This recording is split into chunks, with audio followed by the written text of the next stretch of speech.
Hey guys, today, what are you doing? Today, I'm coming to you today, y'all. I'm 15 days in from my round 2, so all of my dolls that's following me, get ready. I got a lot of information for you. You're really going to learn, and you're really going to have a lot of good information that you should know. The first thing I do want to tell you is that because this is my round 2, I do want to tell you that all doctors are different. So we do have different information according to the different doctors. So it's really important for you guys to know that all doctors do require different things. Anyway, okay, so but what we're going to do today, now that I told you that every doctor is different, but I'm going to Dr. Doback. And my surgery is on July the 25th, so I'm right around the corner. He really needs to stop. Like, it's just over the top. So make her nervous. Today, what we're going to tell you is, because a lot of people have been asking me is about the history of a BBL, because a lot of people don't know, about the BBL and where it originally came from and how a BBL is done. You know, okay guys, now we're going to go ahead and tell you about how a BBL is actually done. And so you would know, because so many people get confused that a BBL is butt shots or injections implants. Or implants. So we're going to explain first what a BBL is so you guys know. Okay? All right. Here's a little simple history. A Brazilian butt lift, BBL, is actually 2 procedures combined into one. Right. We first start with a 360 lipo, meaning that fat is suctioned from the entire circumference of the torso, including the abdomen, the waist, the flanks, right, the upper and the lower back, including the wings and the bra rolls. Now, all that fat is then transferred into the buttocks and the hips to give you that desired look. That desired look? That desired... Oh my God.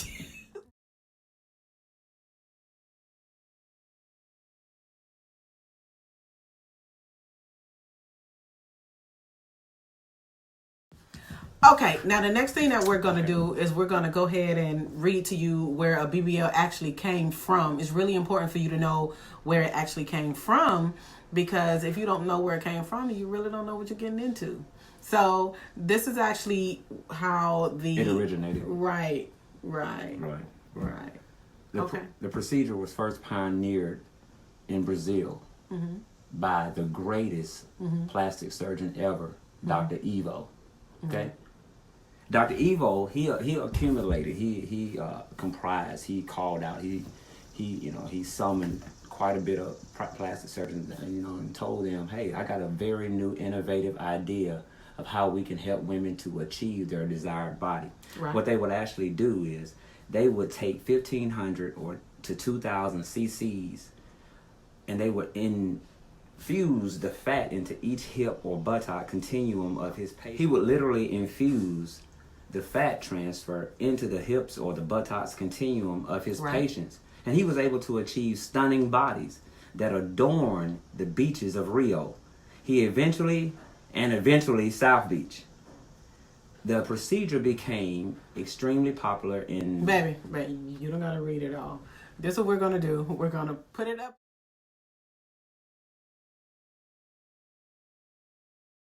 Can I say this part though? This is a great part. Go ahead.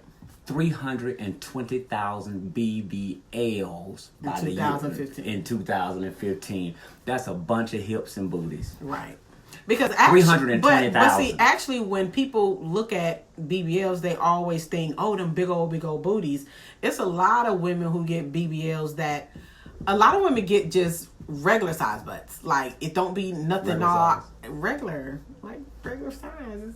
They're just getting their body shaped to the place of where they like it, Right. And a lot of women don't like the enormous, gigantic, But anaconda booty. But think about it. 320,000 BBLs 320,000 in 2015 alone. And it has not done anything but grew. So just think about it. Like, it's 320,000. 320,000. Yes. by year 2015. So that's a lot of butts. Yeah. You know, that's a lot of makeovers. Yeah. That's a lot of women engaging in this procedure. So Yes. knowing the history, you know, a lot of times you're seeing women and you see them in the gym and you're thinking they're running laps and you're thinking they're doing squats, this, that, and the other. Okay, so really, guys, everybody have to understand that a BBL is really just a regular BBL. Every BBL is not no big old, huge, gigantic butts. Why you have to say big old huge? Because I mean, a lot you know, of women always think that you have to get a huge the butt baby just got because back you video booty. right. You know, But you know. it's literally a lot of women who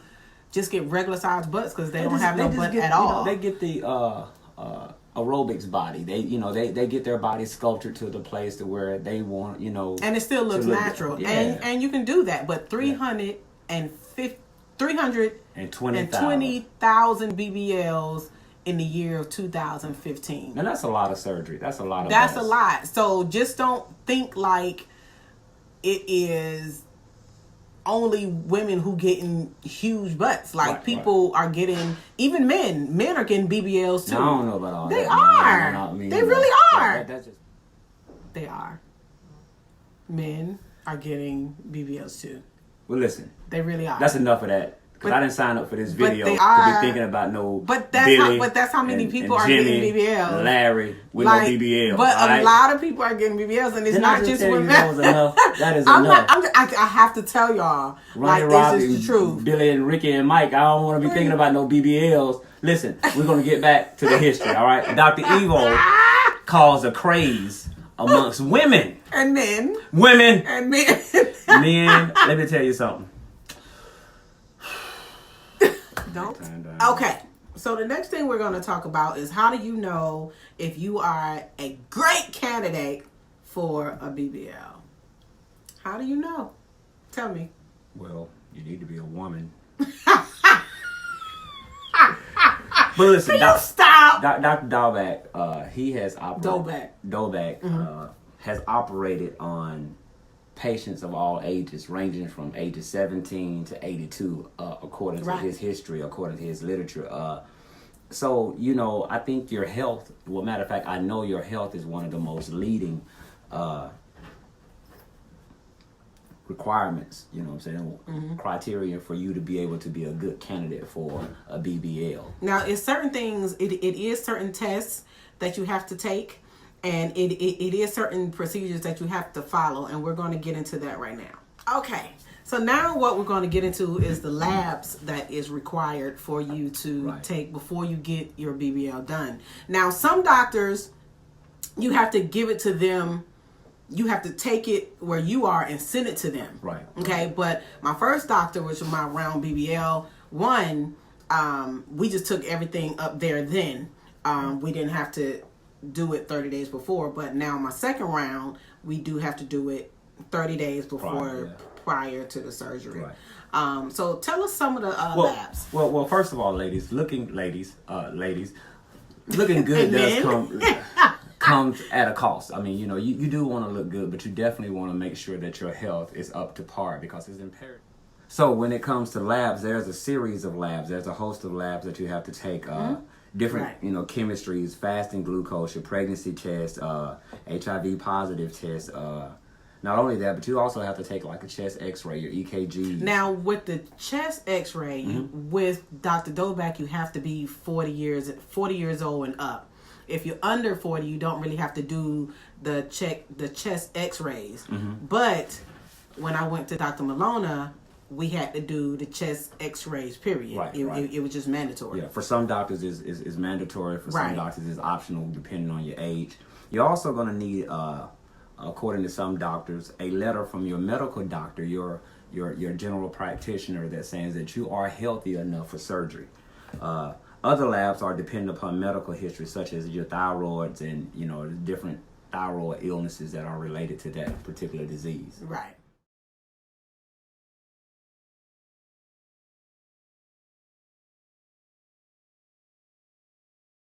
Okay, and what else do we have? There are some more specific issues, such as people who have diabetes. You know, you have some non-insulin patients and some Right. patients who do have to take insulin. For those who are insulin dependent diabetics, you cannot take this surgery. You know, according Right. to the medical staff, this surgery is not for you. But for those who are not insulin diabetics, non-insulin diabetics, they can take that or have the surgery, but they got to have an AC1 or A1C less than 7 Right. to be able to take it. Right. And then for those who are, your weight is a concern as well. For those who have a BMI over 34. Over 34. I'm going to put the chart up here too so you can see it. But if your BMI is over 34, you have to do the BBL in 2 stages. Right. You have to do it in 2 stages. Right. And there is a legal limit of amount of fat that can be suctioned out of, for each case. In Florida, there's 4 liters. In California, there's 5 liters. So you may want to do your homework and your research. But please, please beware that safety is more.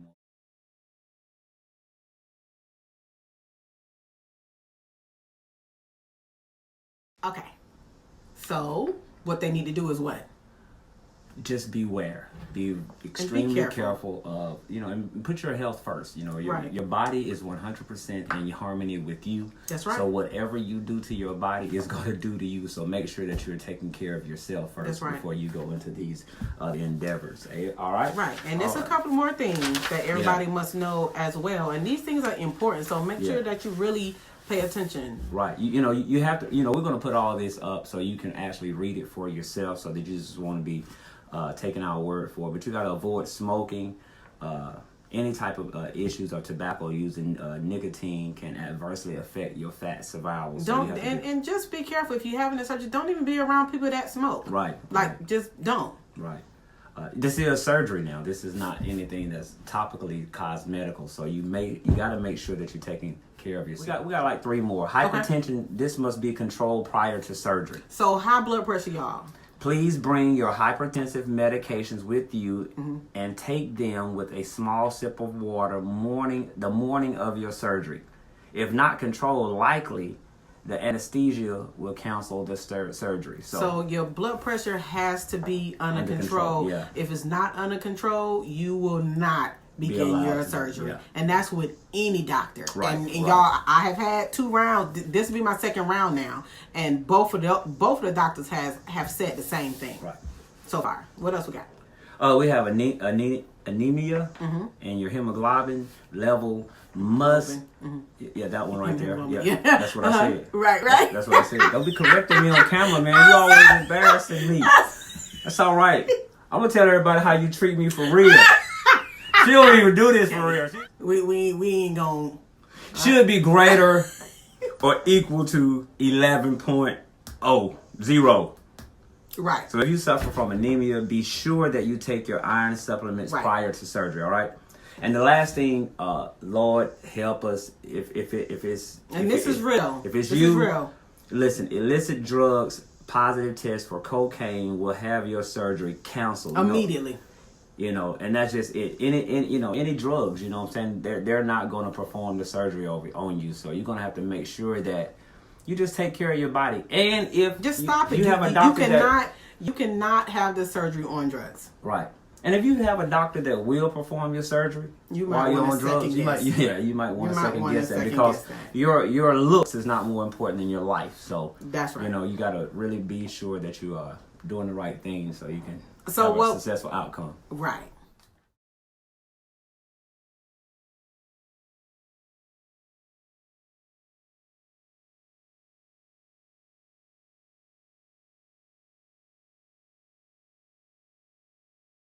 Okay, guys, so we did this video because we really wanted everybody to know. We have a lot of questions about a BBL. A lot of people's like, what is a BBL? A lot of people's like, oh, this can happen or that can happen, or this is actually just the history of a BBL.